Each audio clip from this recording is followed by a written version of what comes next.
Hey folks, this is the bit that you dread and the bit that we dread. I just seen Chris try to fly kick a light switch and now he's got a fucked up hip, so we really need to replace that. With the hip? Oh man. Yeah, it'll be the first of many. So if you could give us some money to do that, that'd be much appreciated. How do they do that? You can go to unsungpod.net/donate, or you can go to patreon.com/unsungpod. We have lots of different tiers of things that you can get for your money on Patreon. We're making a decent amount so far, but there's a couple of things we want to do, like get a new website and all that, which we kind of need a little bit of help getting to. And cosmetic surgery. For Chris's hip. Hey, fuck off. So more than just my hip. So yeah, please go do that and enjoy the show.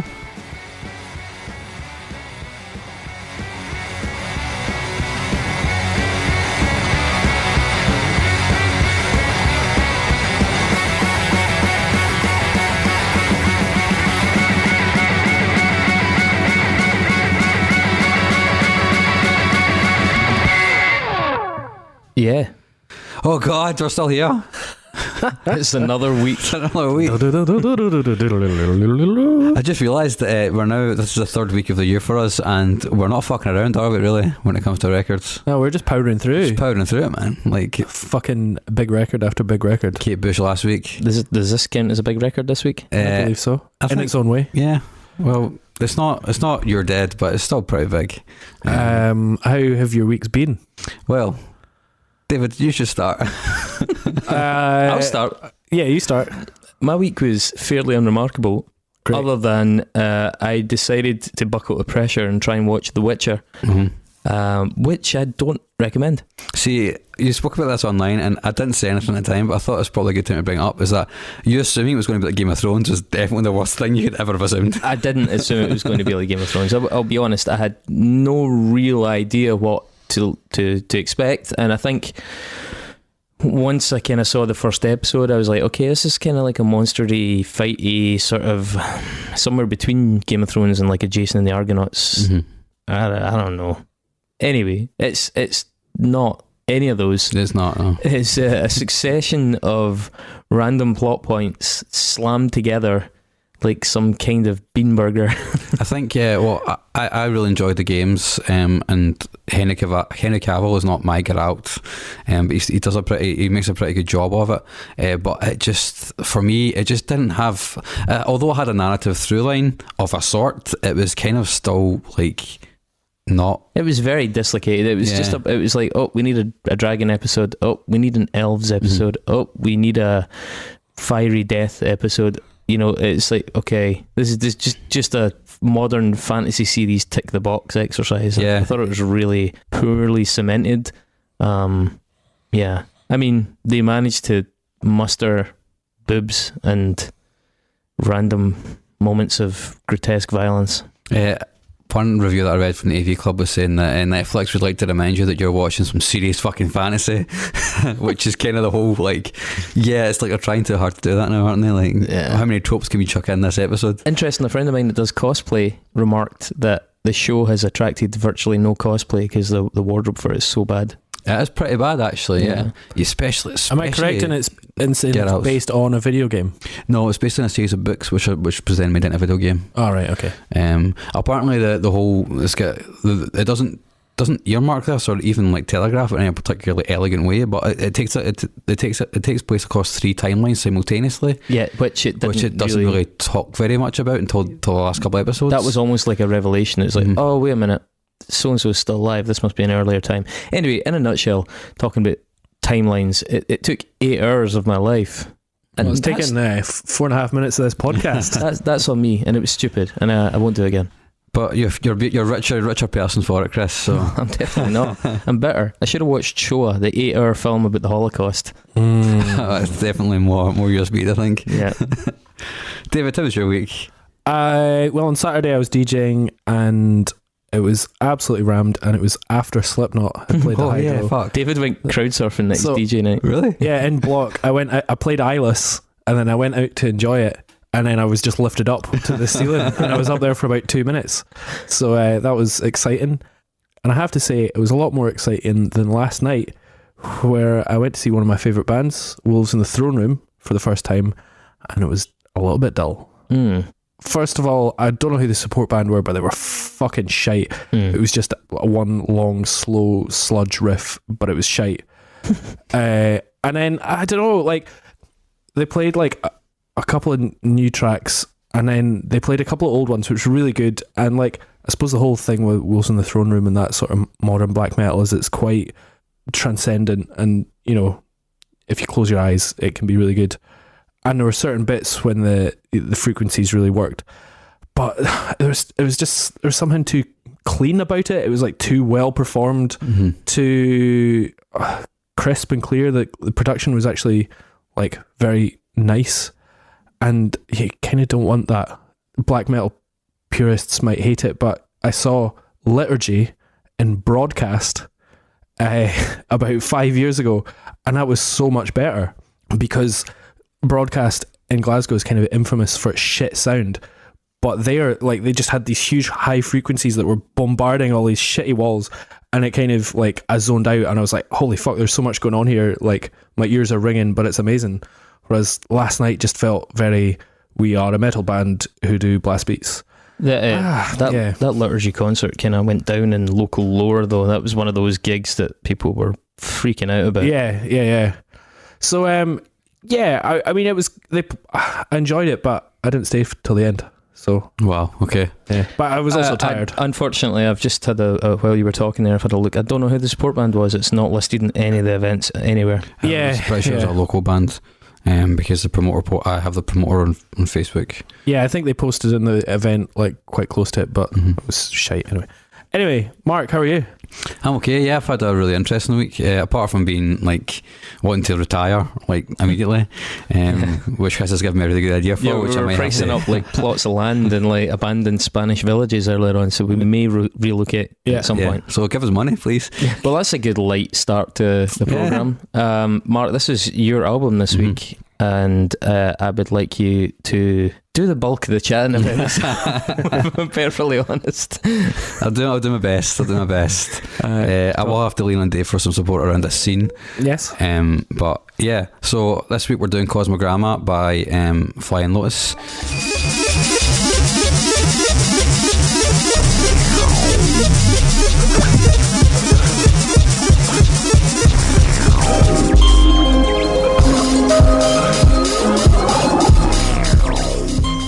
It is FlyLo, yeah. It's his third album.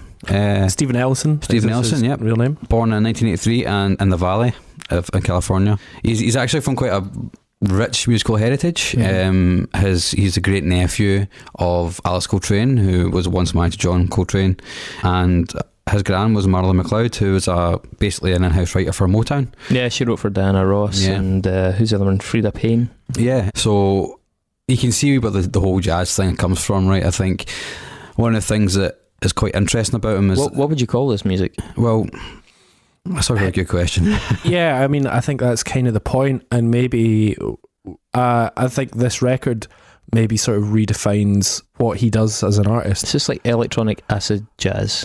Yeah, I mean, and it's also kind of hip-hop. It takes a lot of cue from things like DJ Shadow and Madlib and all that as well. Yeah, and Jay Dilla and stuff like that. He's like a huge Jay Dilla fan. I think his first two records are much more sort of indebted to classic hip-hop sampling and soundscapes and stuff like that, instrumental hip-hop stuff. I heard a lot of like moments of Burial. Stick with the ancient ways. Old school ways. Now you understand me?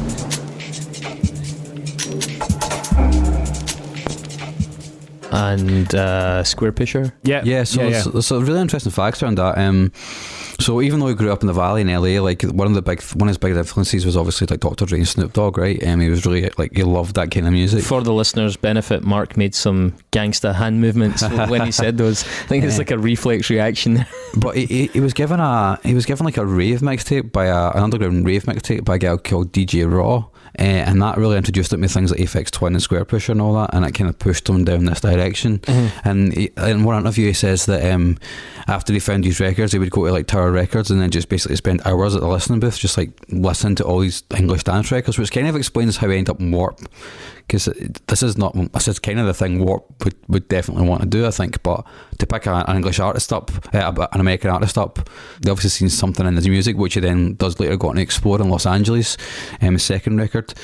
But yeah, basically getting that mixtape was quite influential for him, and it's what got him that whole drum and bass kind of IDM kind of sound, I guess.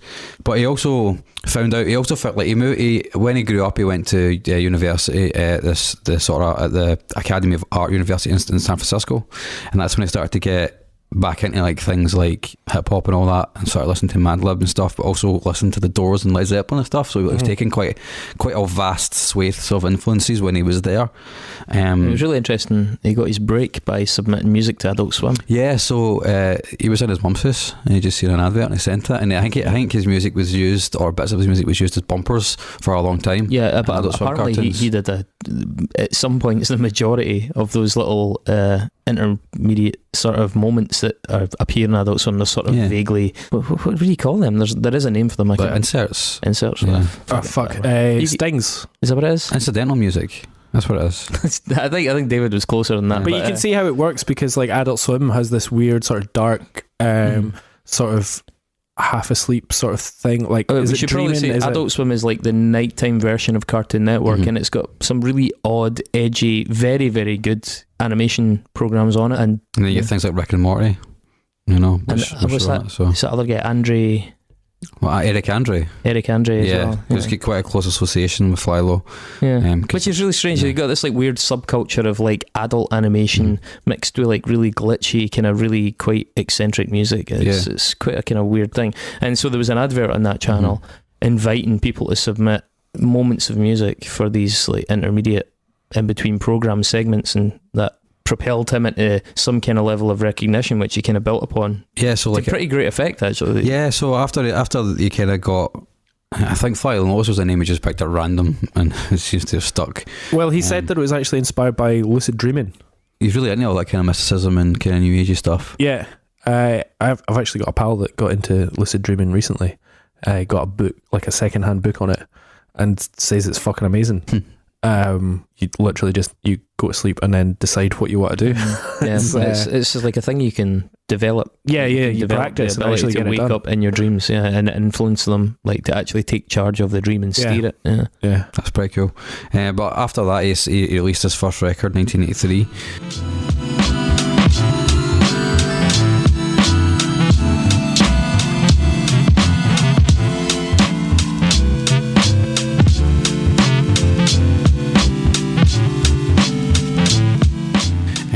Which is on a really small label. You can't actually get it on Spotify. I got it on YouTube. It's very embryonic. Did you guys listen to it? Yeah, I kind of knew that record. I'd checked it out a couple of times before. It's it's one of those sort of, I can see where he was going with it, but it's not particularly great record in itself. But it's kind of formless a little bit. It feels like he's trying to do a DJ Shadow thing, but it also has a lot of synths and keys, which is like a huge part of his sound. He said of it himself, it's not bad, but I could definitely do better. He pointed out that he lived in his grand's house at the time when he made it, and it was also done against the backdrop of like quite severe label problems, like not getting paid money from the sales of the record, and I think even the label owner has conceded that since then he owes him money. Yeah, so I mean he acknowledges himself it's his weakest in his opinion, but somehow it's enough to get them the attention of Warp. Well, I was going to say he took part in the Red Bull Music Academy in I think it was 2006 2007. I was like the first one. Twin Atlantic did as well. No, Twin Atlantic were signed to Red Bull Records. Okay. The Red Bull Music Academy is actually like Red Bull is fucking mental. They have so much money. They own 2 Formula 1 teams. That's absolutely mad. But yeah, they ran this thing from like 1998, but the Academy really started in, I think, mid-2000s, where they, especially electronic artists, went into a city, do workshops and have older guys speaking to younger guys and stuff like that, and then put on a show. And sounds a bit like church. yeah, it basically was. It was church with eckies. There was one in Glasgow about 6 or 7 years ago, and like Hudson Mohawk took part, and I mean, they had Mickey Blanco was over, and it's actually seen as a really good sort of developing point in for a lot of artists, and it's brought a lot of artists together. So I think that was a thing he got involved with in 2007, I think, and then maybe gave him a platform where Warp then saw him, because I think Warp will definitely be involved at that level of checking people out. Probably had people involved at the event. So Warp really bores me. How so? I just find the label so boring. It's like, yeah, I don't know what it is. Every time I see a record come up that is a Warp record, my heart sinks a little bit. I just find it really undermarked. Oh, there's some really good stuff. We already had Danny Brown, Aphex Twin, I mean Square Pusher. Yeah, I mean, I'm not saying that there's not good stuff in it, but for some reason I just associate Warp with like TDM. Well, maybe Warp associates you with TDM. I hope Chris. so. I hope I lose a lot of sleep over it. I noticed that I think he's a sort of bridging act, and Flying Lotus has got like one of those kind of reps where it's not just people that are into electronic music that dig it. Yeah. I think he got picked by Battles to do an ATP Nightmare Before Christmas, and that's sort of consistent with that kind of crossover appeal. Yeah, I think that's largely because he seemed at the same time when he released his second record, Los Angeles, he also started to put more time and effort into Brainfeeder, his own record label. So he kind of became this fulcrum for a lot of like LA artists in this kind of emerging kind of jazz hip hop scene. And there's a FlyLo radio station on GTA 5. Yeah, so he had people from that whole scene on there as well. The adults, just to go back to the Adult Swim, that actually reminds me, the Adult Swim Captain thing. Murphy. Yeah, well, we can talk about that in a sec, but like the whole Adult Swim thing's quite interesting because he's got quite a close relationship with the artist David Firth, the English artist David Firth, who did Salad Fingers, and like he was also part of Adult Swim as well. So it's like his connections to like obscure and kind of weird stuff seem to come all directly from that influence. Well, he's in this centre. The rap project that we're alluding to, his alter ego Captain Murphy, under which he releases his rap work, is the name of the main character from C-Lab 2021, which is one of the Adult Swim cartoons that was sort of made from recycled clips of like Hanna-Barbera cartoons from the 60s and 70s. Good show. Great show, yeah. It's a bit like Space Ghost. They'd bought the rights to these old programs and they just sort of cannibalized them. Same with Harvey Birdman, cannibalized all this old footage, mixed it with a little bit of new footage and snippets from other programs that they had the rights to, and they assembled these new programs from them that are like a twist on the previous one. So Harvey Birdman, who was a superhero, Harvey Birdman, attorney at law. One of my favorite cartoons. Really, some of those programs are great. The C-Lab 2021 ones are bananas, like Adventure Bros as well, which is class. They're really out there. So he took his rap moniker from that show as well. But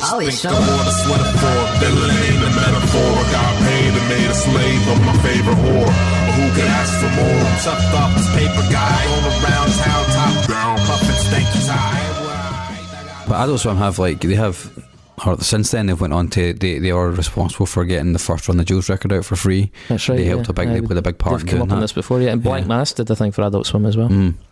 Well, they do like a monthly or it might be weekly like singles club and everything as well. That's right. That's what it was on. It's like D something D1 to 10. I think it was. Whatever. And like loads and loads of bands. Like Sleep came out with their single Clarity after about a huge hiatus, and it was on that Adult Swim super eclectic, isn't it? Yeah.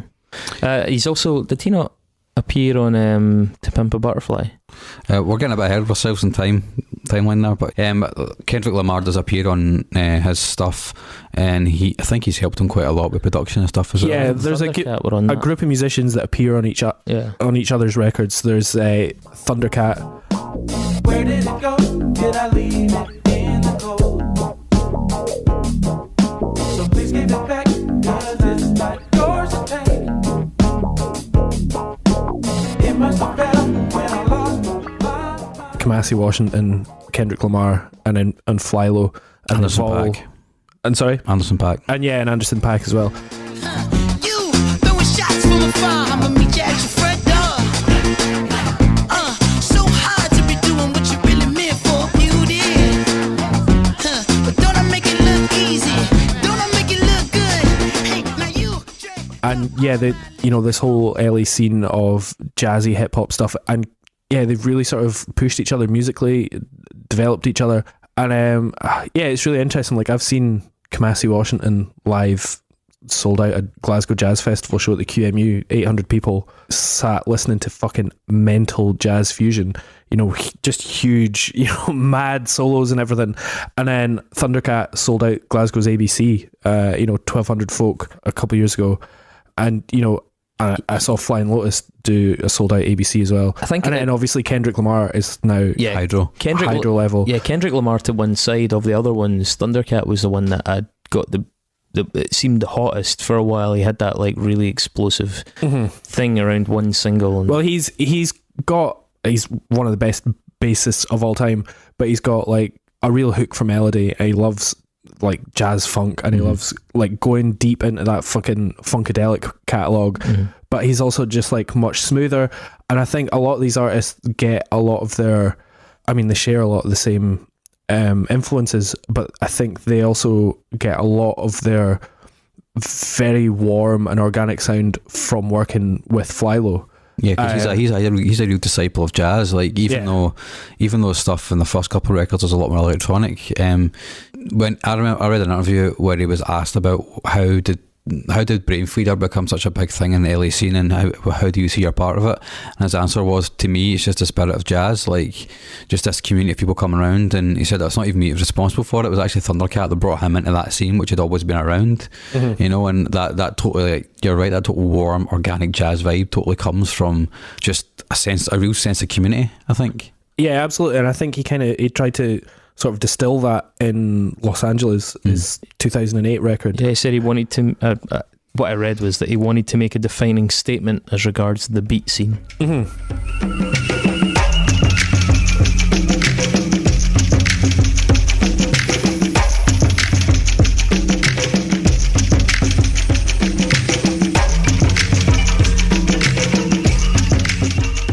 Yeah, and that's a beat scene that included this jazz fusion scene, that included the hip hop scene, that included the electronic music scene. And yeah, he's taken, like, there's a lot of sort of burial influences as well. So he's very aware of like the London dubstep scene and hyperdub and all that stuff.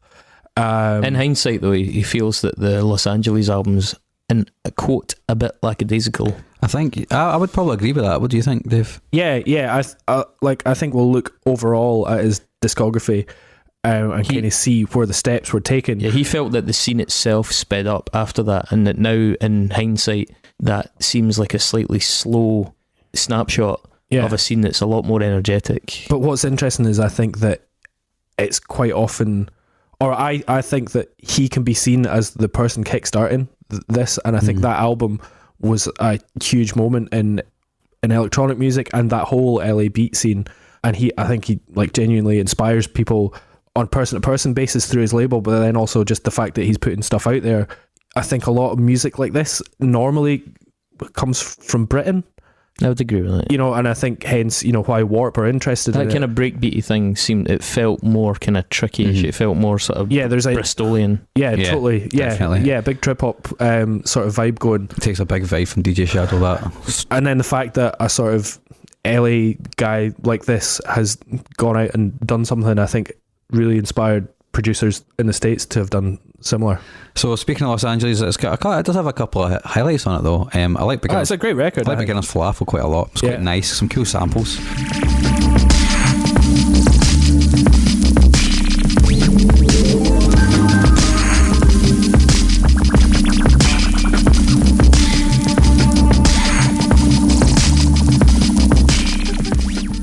I think one of the things that stands out from 1983 and from this record is that you can start to see where he's differentiating himself already, because it's like his ear for composition is already a bit more advanced than other people. Yeah, like the way that he seems to be quite good at pacing, where a lot of artists aren't. Yeah, in the definitely. Same kind of genre.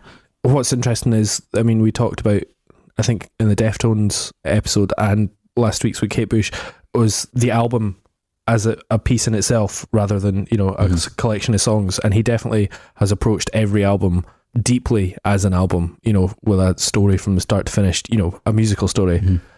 How do you feel it compares to Until the Quiet Ones?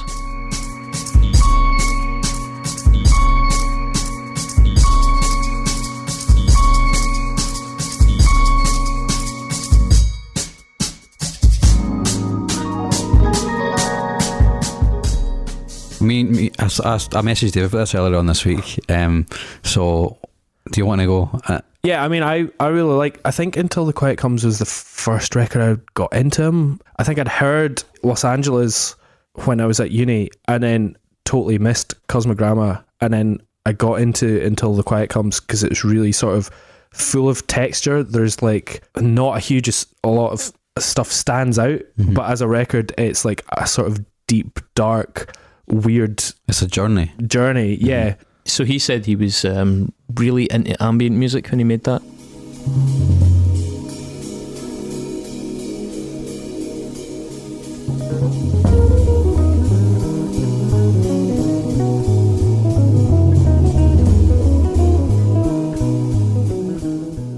Yeah, you can tell. There's a lot of like new age influences and a lot of ambient influences.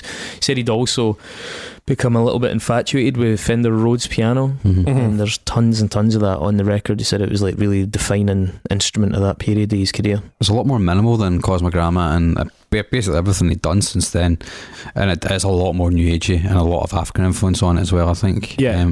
But I think I read in an interview they said he was actually like concerned with this record. He was more concerned with dynamics as opposed to having something you can dance to, and that totally comes across for me. It just kind of washed over me, that one. Like I couldn't really connect with it. You're Dead was what I got connected with, but that one I kind of felt as though it sits in a weird place because he's not quite going backwards, because I think he's kind of gone sideways. Yeah. Yeah. He's went off in a different direction. So the You're Dead record, again, in his own words, was conceived after a drive back to his house with Thundercat, and they were listening to just tons of prog rock in a car, and Thundercat had apparently turned to him and said, "We could totally do this."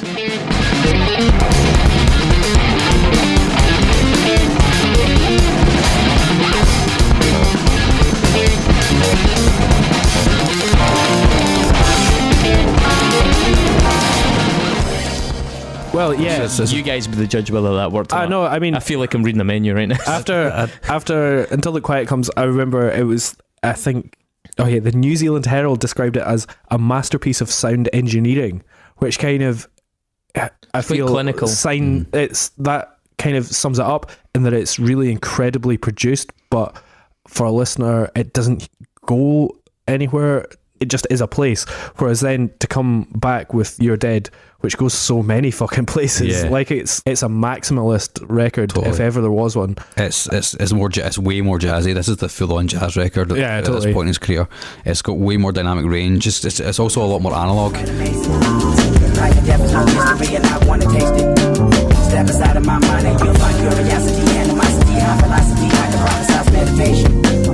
Reminisce on my wonder years, and I wonder, sentiments of my words ain't been so sincere. Like I think this is the first time he's actually using a full live band instead of just bits of live instrumentation. It's got lots of big guests in it as well, doesn't it? Yeah. Yeah, you've got Kendrick Lamar, who's like hitting it big right now. You know, that's when To Pimp a Butterfly came out. Yeah. It's got, Herbie Hancock, a total, jazz royalty. Legend, yeah. Snoop Dogg, Jeff Lynne. Fucking Brendan Small from Metalocalypse. Yeah. I think, Jesus Christ, man. More that Adult Swim tie-ins. Yeah, totally. Yeah. So, I mean, I think at this point, he's like earned, the ability to ask guests on and to kind of do whatever the fuck he wants. And he's, sort of stretching his muscles musically and in terms of production. I love this record. It's absolutely mad. Yeah, it's like totally mad. Can we jump in here for a second? Because there's some good moments on it. This is his best record, by the way. I almost picked this, but I think this is also his most popular record. Yeah, I saw this record live. This is the one that he did at ABC, and it had like a performed inside of sort of see-through cube that had 3D projections going onto it, and Thundercat was playing bass, and then FlyLo comes out and does like a whole MC bit. To this day, one of the best gigs I've ever seen in my fucking entire life. But it was absolutely fucking mental. The whole thing flows as one continuous bit of music, which totally adds to the madness of it. I don't know really what fucking. Well, it's like naming tracks is maybe because they're all basically bits of the record. Mm-hmm. The songs are sometimes only 30 seconds, minute and a half long. Highlight for me is Dead, because Thundercat is just fucking smashing it on the bass. Like, he's just absolutely out there on it.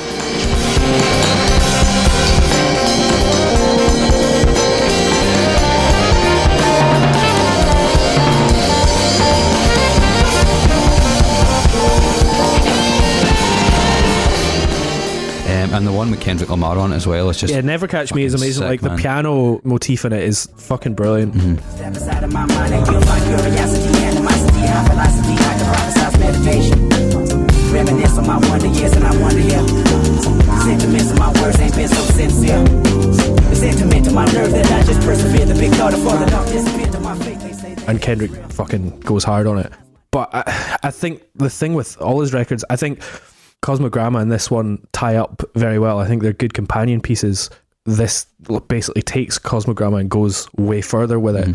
But what both records have in common is there's just so much going on in the background as well as in the foreground. And maybe this record maybe has more in the foreground because they're definitely doing that prog thing. There's like more big riffs happening and, you know, stuff like that. But the production is so subtle as well at the end. There's just beats coming in. It's a lot more cinematic, which then go on to kind of influence his next couple of records. So like after this, he did a film which I see as a short film. It's called Kuso. Directed it, co-wrote two of the short films and did the soundtrack for it as well. So clearly he was by this point he's obviously from a production point of view thinking more like on like cinematic scale. I haven't seen that film though, so I really should check that out at some point. After that, he releases the album he just released last year, which is Flamagra, which is huge and kind of really playful.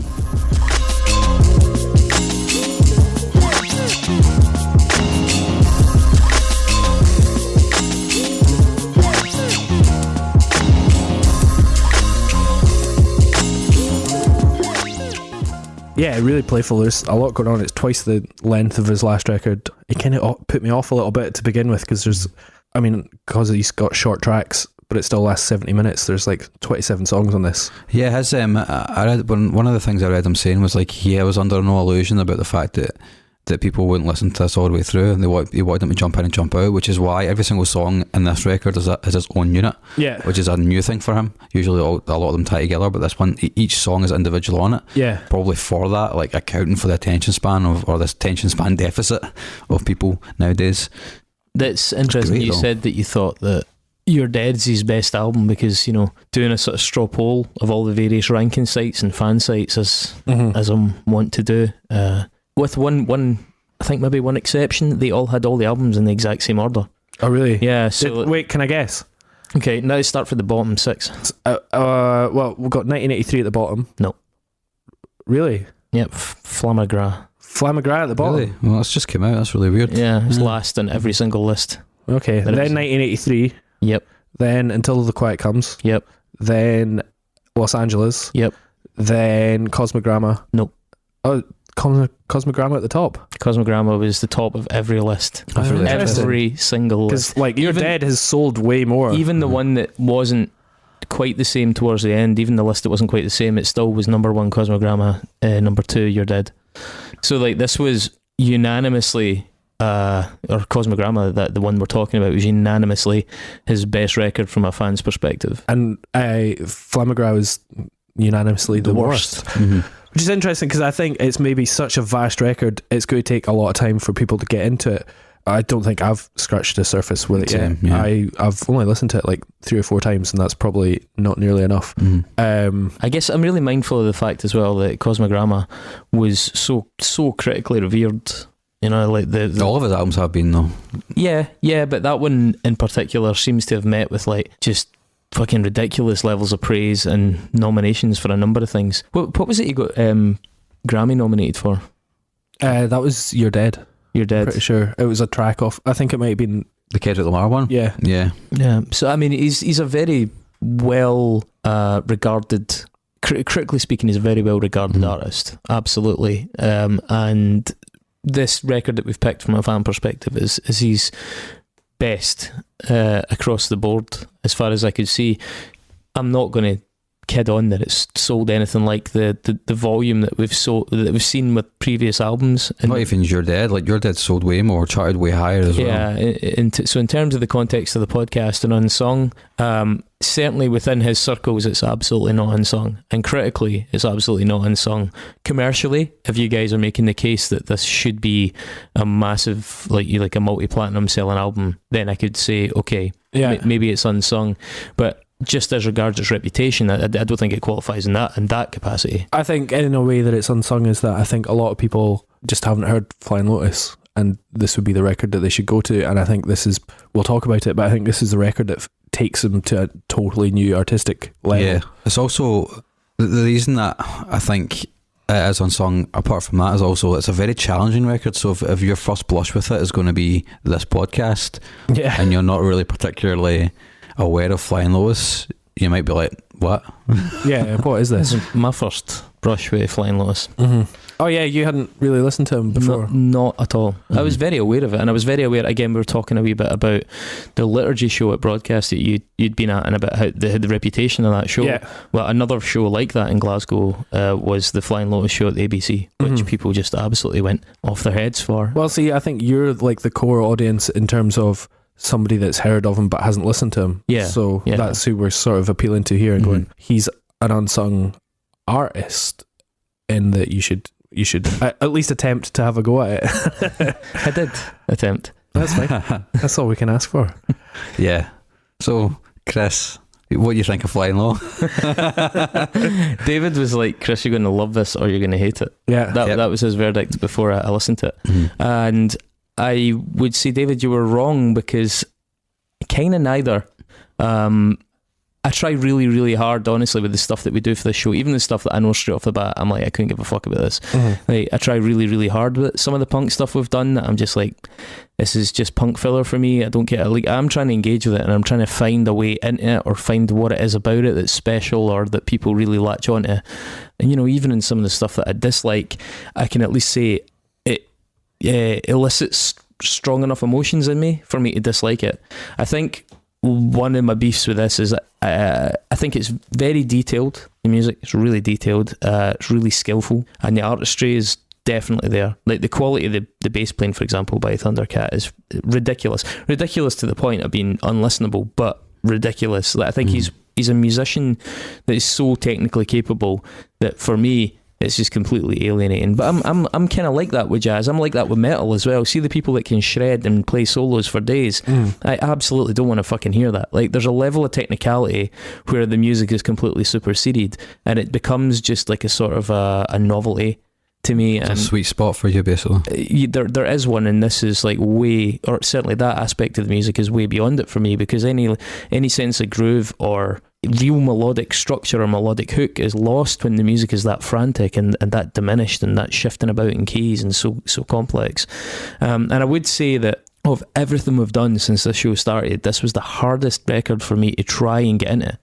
I've really, really struggled with it all week to try and listen to it. And I don't mean to try and like, I mean just to try and really get into it and appreciate it. I couldn't pick it apart. On one hand, I know you say that you find it really warm and analog. I find it incredibly clean to the point of being just too clinical. I don't get... How were you listening to it? Were you like headphones on? On your own? A variety. I had it on in my car a few times. I've had it in my ears every single day, different albums. I had it on like a shuffle. I've had it in the house on that stereo you're sitting in front of it. I've tried it a few ways, and I find everything's so... I mean, one of the compliments I'd heard paid to this album was that despite the fact it can be so frantic, not just this album, the previous albums, you can hear everything that's going on, and that's remarkable. It's like the production on it is like, holy shit, there's about 50 things happening there and 4,000 notes, and I can hear all of them. But also to me, I was like, why is it so fucking clean and precise? And a bit like something like Burial, that makes it harder for me getting it. I've got a lot of Burial stuff, and I've almost never listened to it because it's so hard for me to engage with it, because it feels some too exact about it. So this music, I think, it's really complex. I get that, it's really layered, but in amongst all that information, and I mean information in the sense of data, and in amongst all those noises and sounds and changes and blips and bloops and frequencies and stuff, I get no musical message from it as I'm listening to it. I'm just like, okay, this is a bunch of stuff happening, loosely related sometimes, precisely related other times, but in terms of taking me on any kind of melodic journey, and I mean even just over the course of 2 or 3 seconds or bars, let alone over the course of 2 or 3 minutes, it never ever takes me anywhere. Like there were a handful of moments in the entire record where I felt like melodically engaged in it. And this is not me saying that I think this is shit. I'm not saying it's shit, but I've, in the course of doing this show, other than Rusty, and this is not nearly as annoying as Rusty. Rusty I fucking hated, right? And so Rusty I found it hard to engage with, but I also found it infuriating. I don't find this infuriating, but I do find it exhausting. I mean, I think within about 5 seconds of the first track on this album I was already fucking tired, and this is somebody that likes Pig Destroyer. There was so much immediately. There seemed to be no real curve or gradient into or out of tracks. It was just like, this is just fucking hunters of shit. This is just like 40 guys on speed chaining a bunch of MIDI instruments together and just fucking doing loads and loads of stuff. And it was like watching a football team solve Rubik Cubes. It was just like, it's a very, okay, that's very clever. You're doing it. Okay, I'm watching a bunch of things happen, but there's like, what do I get out of this? And I just... I'm tired from this week. Like I'm actually physically and emotionally drained from fucking trying to access this music. I cannot get a single thing out of it. The melodies are non-existent in a lot of cases to my ear. Not in general. I'm not meaning objectively. To my ear, there is just nothing at all whatsoever. And there's a hell of a lot of technicality, but I think the technicality for me as an audience member comes at the expense of any sort of emotional journey. I see, that's very interesting. Yeah, so that leads me to ask then, why do you think he's so popular then? I mean, loads of stuff's popular I don't like. I'm not the yeah, but this is not like mainstream. Right? This is not like accessible. Not accessible at all, yeah.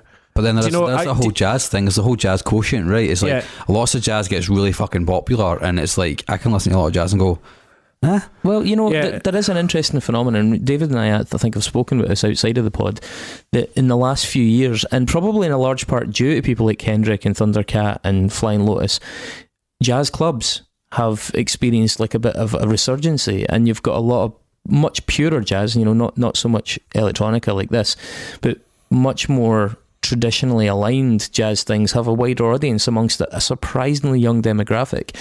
So whilst I can't tell where the chicken and egg is there. I can't tell if there's a young demographic that are getting switched on to this kind of experimental music, therefore this speaks to them, or whether the prevalence of this style, certainly with people like Kendrick and Thundercat getting quite big, has influenced this young audience and said, oh look, there's variations of this in this club here and in this style of music here. I'm not entirely sure what way that goes, if it's a mixture of both. I do think it's definitely something that's sprouted again. And when you guys were talking about the level of like cross-pollination between different acts on this scene, I can now see and understand why that's happening more, or I can identify the phenomenon more clearly. As for why it's so big, I'm surprised. I would find this extremely hard to watch. Do you know, I just from the way that I think you're listening to it, it's like a magic eye painting. Don't fucking rub it in, alright? I've never seen a magic eye. Do you know? Yeah, neither have I. For fucking Christmas, Ben bought me a magic eye book, which is down there sticking out, right? To taunt me about the fact that I can't fucking seen it. Well, you can't hear magic eye music then, obviously. Because what you're trying to do is, if I unfocus my ears on Flying Lotus, one huge riff emerges. Yeah, that's exactly it. No, but it's like, it's finding that sweet spot of not looking too hard, but then also looking at the big picture, and then I think you're like scrambling too hard to focus on all the tiny little things that are going on, or you're looking at like a big fucking painting in a gallery, right? You can either go up right to the front and say, oh, this doesn't make sense because all it is just fucking colours everywhere, or you can go right to the back and you go, it looks fine. I can see what's going on. It's like but then when you're exactly when you're exactly 13 meters away from it, and it takes in your vision, and you're able to see the thing as a whole, but then also appreciate the detail that's in it. We're patenting a new form of electronic music, which is magic. Yeah, magic electronica. No, but I think that's the way that you listen to jazz. Is like, you can find jazz infuriating if you're trying to fucking grab onto it. Hey baby, and it's just going too fast. Jazz, all right. But then also you can like some people find certain jazz just really fucking boring as well. Some people do. I mean, I really do like some jazz. I'm a fucking massive fan of the Headhunters, for example. We were talking about Herbie Hancock earlier on. This just is just fucking frantic, though. It doesn't have that organic groove element to it that the live bands have. I just can't get that. Yeah, I think for me and for Mark, I think it's the exact opposite. That's his mastery, right? It's like it's making jazz electronica. Yeah, I think what he's done is he's totally found that sweet spot between electronica, between trip hop, between like hip hop beats, between jazz, Acid, between man, funk, there's huge between, amounts of acid. yeah, between acid, between prog, between psych, and like he's taken all of these things, and like to me, a lot of those things on their own either bore me or put me off, and taking all those things at once could, to me, sound like a fucking mess. But for me, listen to this record and listen to You're Dead as well, and Until Quiet Comes, and probably LA, and yeah, those 4 records, I think he's really found a sweet spot for me that gets them all perfectly balanced. Just as a little side note, and Mark, bear this in mind when you're tagging the show afterwards, because guaranteed by like hashtagging Joe Rogan into this, we'll pick up a few thousand climate change deniers. I'm not going to do that. I'm not going to do that. Woke guys that think feminism went too far. This is their DMT moment. But he took a whole bunch of DMT before he did the Cosmogramma. Interesting thing I read in an interview though, he's never actually written music on psychedelic drugs. Yeah, he's used the experiences and let his expanded horizons allow him the opportunity to delve deep into his psyche, but he's never written and performed while fucking on it, as they say. It sounds to me like he watched his psyche back at like 3 times speed, like when you're trying to flick through The Witcher on Netflix and everything's just flying past you. I hope I've just after you said the whole Joe Rogan thing, I've got these visions of fucking Lawrence Fox listening to a podcast, and there's something quite perverse about me fucking wanting that to happen, and also really not wanting to. Eddie Bravo, man, we need to get Eddie Bravo on fucking that clown. Mark, shall we go through the record? Yeah, let's smash it. Fuck, so not like 40 tunes in this. No, we don't need to do it. What we'll do is like maybe just pick out some highlights. I mean, I've done them all, but we can all right, you go through them all. You do it, and I'll jump in. No, I mean we can go to the highlights if you want, man. I think that was probably a better way. All right, I mean, I think you begin really sharp with Clock Catcher. I just think it's like sharp and beautiful. It kind of sums it all up a little bit.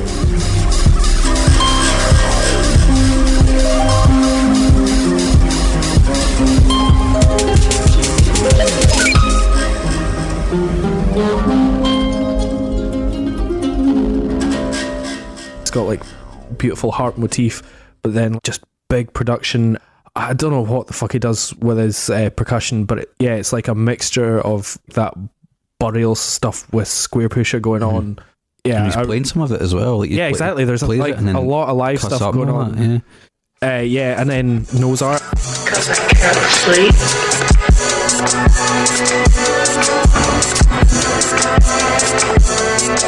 gonna talk about a place that I've been to that nobody believes it exists.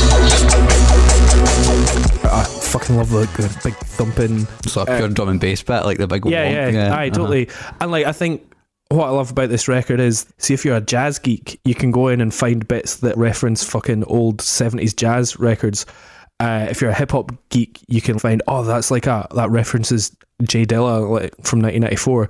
And like for me, I hear bits that are, referencing a little bit of Square Pusher here, or a little bit of Aphex here, or he's a fucking encyclopedia of so many genres that I love going in and geeking out and finding, what he's been doing.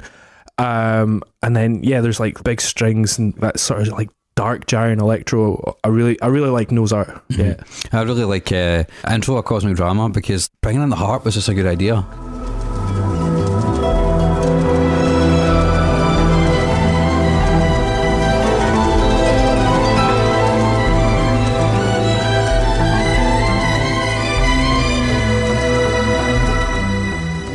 Yeah, I mean, like I said, there was a couple of sparse moments where I was able to really get involved, and that was one of them. But mainly because it's got a real 70s sort of blaxploitation movie vibe to it. Yeah.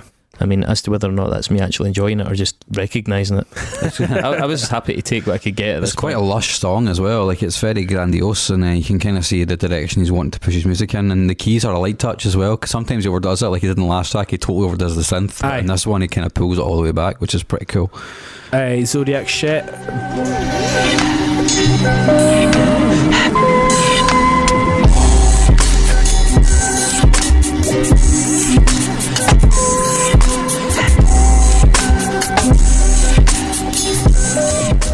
Big and squelchy.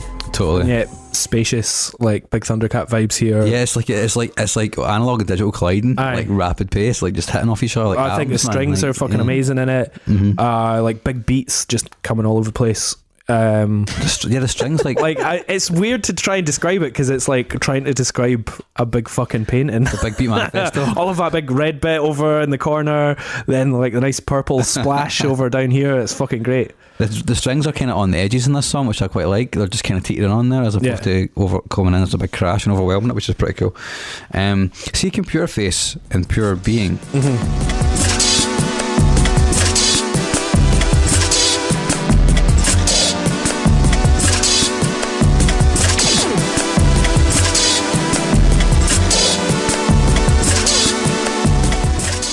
I think that's got some of the samples from like some of the machines.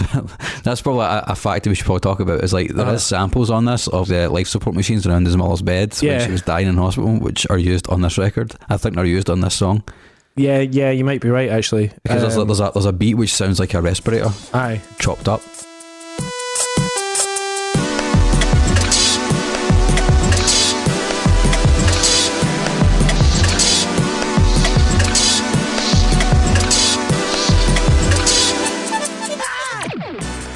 And it's really weird. It's kind of cool though. And The World Laughs With You got Big Tom on it. Yeah, which you couldn't even tell he was there. I know, he kind of floats in and out. I need to know you're out there. I need to know you're out there. Need to know you're there somewhere. Like a sort of ethereal, Tom York, wonky presence. Mm-hmm. Yeah, I don't know how I feel about that. But I like it because he like comes in. He obviously fucking loves FlyLo. FlyLo obviously loves Radiohead. Tom York kind of just adds a texture to this record. This is the song that he sings on. I love that. It's all about the wee things going on. There's like it's just a mad symphony of tiny little buzzes. You know what you reminded me of? Have you ever heard of the Million Pixel Project? Aye, that website where you purchased one pixel and then changed it. Anybody listening to this, go and look up the Million Pixel Project and look up the animation of it and all the little factions and all these different things people trying to combine to do like an American flag, which was like 3,000 pixels, so they all had to collaborate on it. You could only colour one pixel at a time. It's a fascinating project, but the shifting random like hysterically busy nature of the Million Pixel Project as it evolved is kind of how I feel when I'm listening to this music. See, I love that. I like That's that. fucking great. You actually hit the nail on the head, Dave, as well. It's like going in and finding little things from different. Like I'd never realised that. But before, that's like the Million totally Pixel Project. Yeah, that's totally what it is. Like what is that? That's cool. What record can you go on and listen to as a jazz record? But then if you want, you can listen to it as an electronic record, or you can listen to it as a hip hop record. Yeah, I think going in and trying to work out what sort of record it is maybe really difficult. But then going in and just appreciating it on whatever level you want to, that's maybe how to do it. One thing I liked about that song as well, just coming back to it, is I love that he just was like, I'm going to chop up and unwarp and just fuck with the vocals as well. I think a lot of our producers would be like, it's Tom York, that he's the point of the song, right? And he's like, nah, he's just another instrument for me to use. Which is totally. Which is pretty cool, especially at this level in his career, before he actually gains big traction. It's a pretty cool thing to do. Thundercat on. Fucking great. His voice is great. I really like Thundercat's voice. Like it's very distinctive. Whenever you hear him on one of these albums, you're like, oh yeah, there's Thundercat. Yeah. It's quite. It's like a light hot chocolate. He's like, pretty sexy. Yeah, it's kind of he's kind of like, he's got a really deep groove, but like the reverb vocals in the background are really angelic.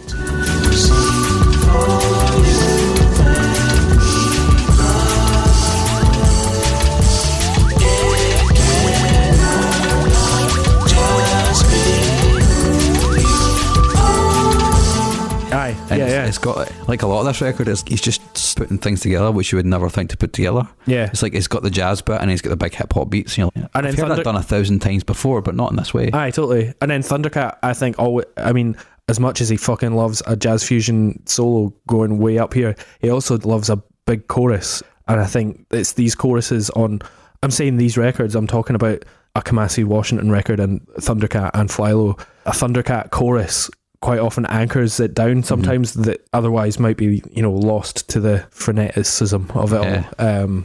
If you do the Astral Plane, which is basically a dance track.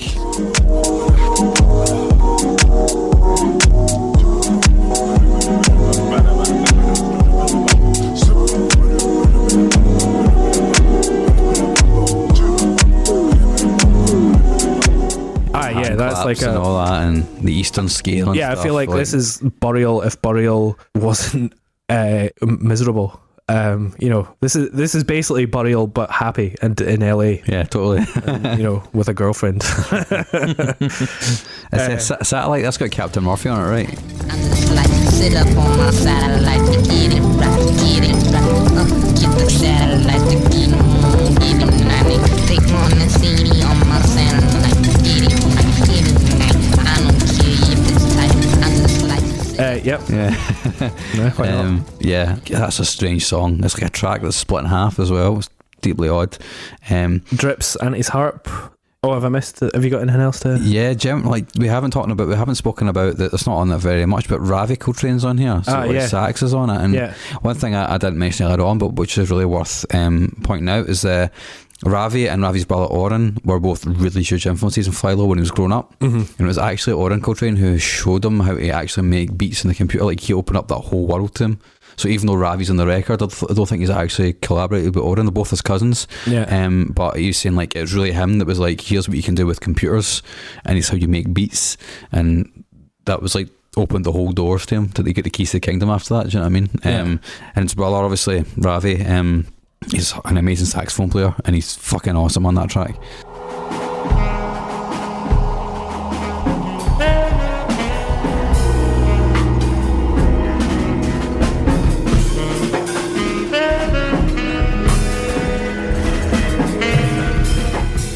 It's a nice little interlude, but it's pretty cool. But yeah, you were saying Drips Annie's harp. Oh yeah.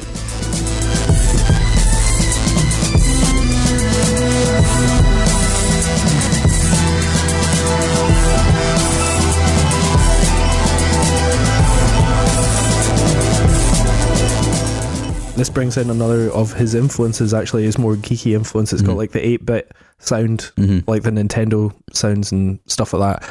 I just a nice big layered track, but that's something that comes back on a couple of records, and he is a geek, and totally, he's happy with that. Table tennis actually has a sample as the beat of table tennis. It defines my tendency.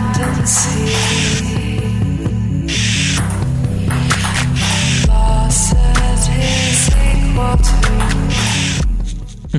That's what I heard. That I was like, fuck, that actually has table tennis in the background. Cool vocal as well from what's her surname?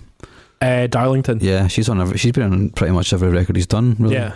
Apart from the first one. Yeah, more harp and more oscillating bass lines, which is pretty cool. And then the last song, Galaxy and Janaki. I think works as a really nice bookend with Clockcatcher.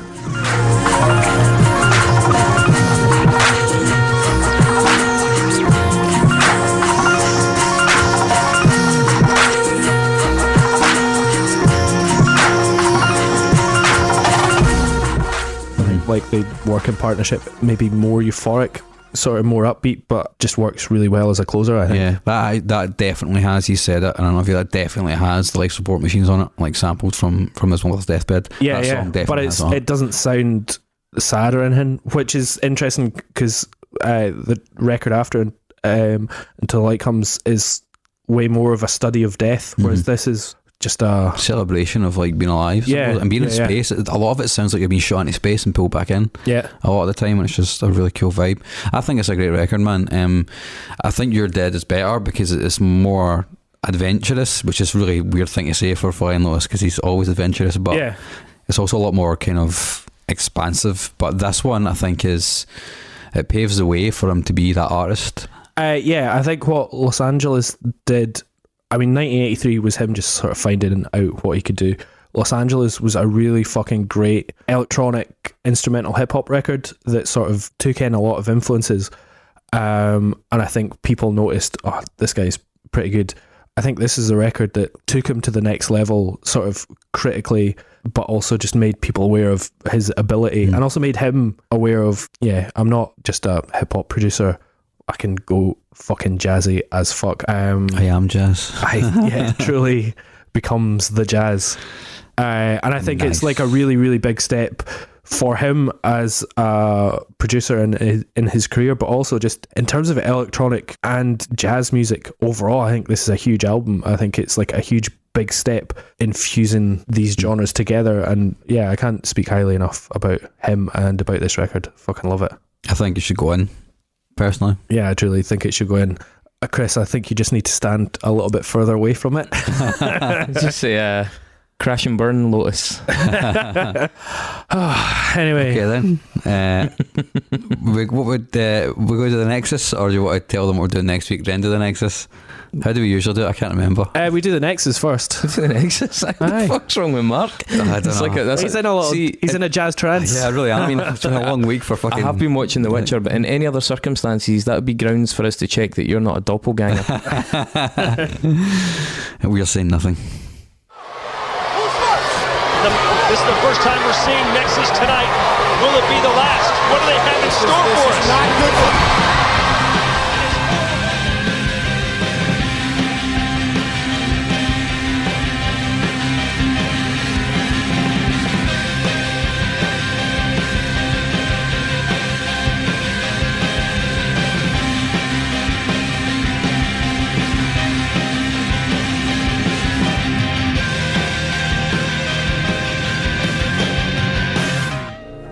Why am I here? You're in the Nexus. This is the Nexus. For you, this is what you want. Alright, it's you to go first. Who chose... I think it was Kenny? Kenny Benella chose Dimitar Berbatov. Bulgarian football player. Do you know, he'd be like an unsung striker, I think. Maybe. You know, like, never quite achieved what he could have. Yeah, he scored a lot of goals. He scored a lot. If you did an unsung football podcast, you'd have him and like Teddy Sheringham and Alvaro Recoba, Zamorano, Predrag Mijatovic. Oh fuck! Does anybody want to do this podcast with me? Do you know that Forlan was the man of the World Cup in 2010? Yeah. That's mad. That's mad. Marco Negri. He's saying, kid, steady on. He scored like 35 goals in half a season, and then let's crack on. Anyway, right, sorry. So this record, so we're going from Flying Lotus to Dimitar Berbatov. So Kendrick Lamar features on You're Dead, also a good pal of Flying Lotus. Do you know that Kendrick Lamar also appears on the U2 album Songs of Experience? That was the one that Apple foisted on everybody with an iPhone, like just gave it to them for like, you're having this. I did not know that. He does spoken word. He doesn't actually rap because it's a U2 record, right? He's not going to fucking rap on a U2 record. He does like a spoken word intro and outro in one of the songs. So, I don't know, you might know this, Chris. David, I don't know if you'll know this, but in 1998, U2 frontman Bono, along with Jim Kerr and Kenny Dalglish, were part of a consortium. Carry on. Part of a consortium that wanted to buy Celtic FC, and Fergus McCann didn't even, the chairman at the time, didn't even entertain the bid because he wanted it to go back to the fans, apparently. I don't know what that actually means because Peter Lawwell's in charge now. So Jim Kerr's on the board. Yeah. So Dalglish was director of football at the time as well. Yeah, he was. Yeah. Sometimes the king should not go home. Yeah, John Barnes, need we say more? He was never the king. He was responsible for that fucking car crash. So there's actually 3 links from here. There's 3 separate links from Celtic to Dimitar Berbatov. First one is before he joined Spurs in 2006. He was actually like in the frame to join Celtic from Bayern Leverkusen. The other one is that he played for CSK Sofia in 1998, which is the same time Stelan Petrov played for them, who was in Celtic. You know, I didn't look into the Petrov link, but it did occur to me that there might be one there, yeah. So Petrov left Sofia in 1999, so it was like a year later, or probably half a season. Petrov was like a national hero in Bulgaria. They broadcast his wedding live on state TV. Yeah, which actually brings me to the best link, is in 2012 Petrov was diagnosed with leukemia, and they had a testimonial. The best link. It's okay. About the context, it's the most interesting link, shall we say, right? It's not the best thing that happened to him, but Celtic had a charity match for him, so it was Celtic Legends 11 versus... Oh, was that? Yeah, and Dimitar Berbatov played for the Legends. I didn't realise this, but when I read about it, I remembered there's fucking cunts for One Direction and Westlife were in the teams. What's his name? The boy that played for like Doncaster, the one that was in was it One Direction? Is it Louis? Louis Tomlinson, did he not get snapped like an absolute piece? One of them came on and ran a bit for like about 6 minutes, and then they subbed him off, and he vomited all over the sidelines in front of 60,000 folk. What's his fucking name? Louis Tomlinson. Is it him? Yeah. And yeah, but there's also other people there like Celtic legends, Pierre Van Hooydonk and Josh Cadetti and all that. And Gerard Butler played in one of those games. Yes, he did. On the wing. Oh wow. Fucking big Jerry Paisley. He's like a fucking car horse, man. Oh, it was I used to work for the student loan company, and his sister works there. Oh wow. And sometimes whenever he came to Scotland, she'd always get taken down to like the Graham Norton show and all that, and sit in the crowd and watch her big brother. Banter, aye. So that's my link. It's a very short one, but Dave, I'll fight you to go first. Seeing as I know we've got part of this the same. The thing is, I could skip a bit. Could you? Yeah, you go first. Oh, really? And then I think I can skip it, but right, I'll be succinct. FlyLo, the track Riot from his album Los Angeles, which was, what was that, 2008 that came out? Yeah. That actually features a sample of Thriller by Michael Jackson in it. Michael Jackson, get this. Straight to the pedo in one move. All right, 2 moves were on Nazis, 3 moves were on Stalin. Michael Jackson, true story, was scheduled to do a cameo in Blade 2. He was meant to be a quote vampire pimp, which I kind of think he got to anyway. But he was meant to be a vampire pimp that was encountered by the Nissa character when she was like running about trying to find Blade upstairs in the building. Is Blade 2 or Blade 3 the one with that, like, one of the worst, most stupid lines of all time? Wait, something to do with... Is it the one with Ryan Reynolds? Yeah, that's the third one. That's in Triple H. And Triple H is in that? Triple H is in that. Fuck. Because Ryan Reynolds and Triple H are constantly having a digs back and forward to each other. Yeah. Wow. Blade 2 is Wesley Snipes' favourite Blade film. In Blade 3, Ryan Reynolds says the phrase cock juggling thundercunt. Yeah, he does. I think, did he not improv that stuff though? Yeah, I think so. Yeah. So also in Blade 2 is Mr. Danny John Jules, who played the cat from Red Dwarf. From Red Dwarf. He's one of the main kind of like fighter characters. Yeah, that's right. I forgot about that. A character called Assad of all things. So fucking how you get to Berbatov from this? Do you know you could get to me from this? Because Public Domain did the and I once helped them load in to DJ in All Mess Town Hall. Okay, so Danny John Jules, who was in Blade 2 as Assad, was eliminated 7th in season 16 of Strictly Come Dancing. I almost went to Strictly Come Dancing as well, but I didn't. The winner of season 16 of Strictly Come Dancing was Stacey Dooley and her partner Kevin Clifton. Stacey Dooley is an investigative reporter, does a bunch of stuff on different channels here, but she's very good. Stacey Dooley Investigates had an episode called Booze, Bar Crawls and Bulgaria, which was based around this one particularly notorious resort called Sunny Beach on the edge of the Black Sea in Bulgaria, which is like famed for it's just ridiculous levels of drugs, prostitution, organised crime lords taking their breaks there, blah blah blah. Anyway, a Mr. Georgi Iliev, how would you pronounce it, Dave? Georgi Iliev was actually executed or killed, I guess, assassinated by a sniper at Sunny Beach after a spate of local mafia killings. And Georgi Iliev was a mafia boss who'd inherited this very shady network from his brother Vasil, who'd been shot as well in 1995. Vasil, by the way, Dave may touch on his pastime. But yeah, Georgi Iliev killed at Sunny Beach in a very famous kind of mafia assassination. By the way, he'd already done 11 years in jail for rape, so lovely guy. But Georgi Iliev once kidnapped a young Dimitar Berbatov at the age of 18. I read this. Wonder why it's familiar. Berbatov was playing for CSK Sofia, was a total talent. Georgi Iliev was the owner of Levski Kustendil. And he wanted Berbatov to sign, so they kidnapped him, and Berbatov managed to make a phone call to his dad, who then contacted the owner of the club or the other club, who managed to negotiate a release. So there you go. don't contact the police or anything. No, go phone your dad. Yeah, I'll go phone your dad, and then my dad's going to phone the owner of the football club, and then we'll deal with this. Bulgarian rules, man. So yeah, like I did from the Berbatov side, I did go that way, but I can skip it because there's actually a quicker way. So FlyLo on Until the Quiet Comes worked with Tom York and Johnny Greenwood. They were involved in producing that record. Johnny Greenwood obviously has recently gone into doing soundtracks, and in 2014 he did, I think, his third Paul Thomas Anderson film, Inherent Vice. Inherent Vice starred Joaquin Phoenix and Josh Brolin, but also it had Reese Witherspoon in it. Do you know what? I haven't actually seen Inherent Vice. Nor have I. I have.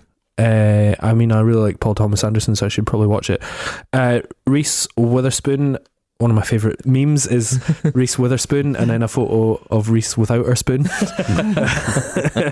But anyway, she is currently doing the big Apple TV show, The Morning Show, with Jennifer Aniston, also including Steve Carell, who plays a sort of recently fired after he's been accused of sexual assault or something. I haven't fucking watched it. Steve Carell in 2014 had a role in Foxcatcher. He played the sort of wrestling coach and philanthropist and all-round weirdo John Eltour Dupont, who is also a convicted murderer. He was convicted of murdering one of his wrestling proteges on the Foxcatcher farm. Have you seen that film? No. It's mental. And it's true. Really weird story. But yeah, he had created this facility for world-class wrestlers and trained a lot of them to go to the Olympics, one of whom he later murdered. Another one that he murdered was Valentin Yordanov. Valentin Yordanov, a Bulgarian freestyle wrestler, competed in the 52 kilogram weight class and won Olympic gold. This is where I can skip because he trained at the CSK Sofia Sports Club from 1978 to 1980. I actually weirdly have a better link. Of whom? Oh yeah. So Vasil Iliev, the brother of Georgi Iliev, was a famous Bulgarian wrestler. Well, that's my longer link. Is that I've cut that straight to Dimitar. I get you. But my link was so basically this guy, the executed brother in 95, trained with Georgi Stoev, who was another Bulgarian wrestler and became a mafia mobster, and he had big ties with the Stoev brothers, both of whom were murdered. They ran the Security Insurance Company, which is the name of their mafia organisation in Bulgaria. So there you go. Next eye complete. Pretty yes. So, go and vote. Chris, what we're doing next week? I'm going to let you guys kind of pick a category here. Do you want to go big? Do you want to go cool, or do you want to go weird? Man, let's go big. Let's go big. Big. Yeah, let's go big, man. We setting this? Yeah. Okay, we're going to do A Senile Animal by Melvins. Okay, great. Here we go. Mm-hmm. I'm down with it. A lot of back catalogue. This will be the first time that we have ever brought a band back. And this will be the first time I've ever done it. They didn't get picked in the grunge mixtape though. They were just talked about, weren't they? Yeah, they were. Yeah, I almost picked it. Yeah. But then I picked Mutani instead. Chuck me the tub and I'll pull a... It's over there. Okay.